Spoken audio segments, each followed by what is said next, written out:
পশ্চিমবঙ্গে এরকমভাবে পলিউশনের কেস দেওয়া হচ্ছে গাড়িগুলো, যাদের পলিউশন ফেল নয়, এম পরিবহনে পলিউশন কমপ্লিট আছে, তা সত্ত্বেও তাদের হচ্ছে পলিউশনের জন্য 10,400 টাকা করে কেস দিয়েছিল।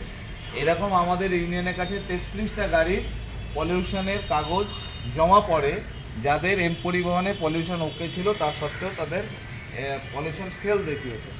সেই গাড়িগুলোকে কাগজপত্রগুলো নিয়ে আমরা ট্রান্সপোর্ট ডিপার্টমেন্টে জমা দিই এবং 33টা গাড়ির 10,400 টাকা করে ফাইন মুকুব করেছে। সেই কাগজগুলো সবার হাতে আছে।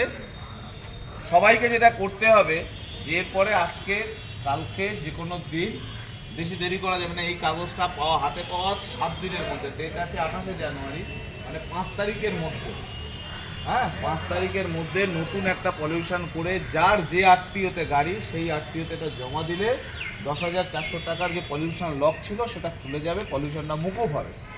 এই লড়াইটা আমরা সিআইটির পক্ষ থেকে, আমাদের union Kolkata Ola Uber app cab operators and drivers union সিআইটির পক্ষ থেকে আমরা লড়েছি। আমরা যে বড় বড় মিছিল করি, মিটিং করি, তার জন্য এটা আমরা করতে পেরেছি। আশা করি এটা ড্রাইভারদের উপকারে আসবে এবং আগামী দিনে এই লড়াইটায় আমরা সুফল পাব। ধন্যবাদ সমস্ত যারা লড়াইয়ে ছিলেন, তাদের ধন্যবাদ, যারা আগামী দিনেও লড়াইয়ে থাকবে তাদের ধন্যবাদ। তোমরা বলো, কিছু বলো বলো আপনারা কাগজ পেয়েছেন, খুশি আছেন তো?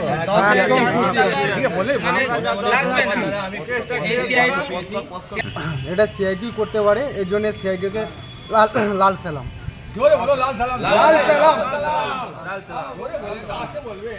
সিআইটি ইউনিয়ন আছে বলে এই কাজগুলো সম্ভব, তাই তো?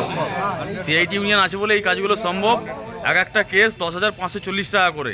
এর আগে আমরা 56খানা হয়ে গেছে, এটা 33 নম্বর, 33খানা হলো এটা। এটা 33 নম্বর হলো, এই যে 33 নম্বর, 33খানা গাড়ি আমরা 10,540 টাকা যেটা ছিল সেটা টোটালটাই ফ্রি। এটা সিআইটি ইউনিয়নের দ্বারাই সম্ভব। সিআইটি ইউনিয়ন আছে বলে আমরা ড্রাইভার ভাইরা করে খেতে পাচ্ছি, খেটে খেতে পাচ্ছি। অন্যায়ের বিরুদ্ধে লড়াই চলছে। ইনকলাব জিন্দাবাদ, সিআইটি জিন্দাবাদ, লাল সালাম।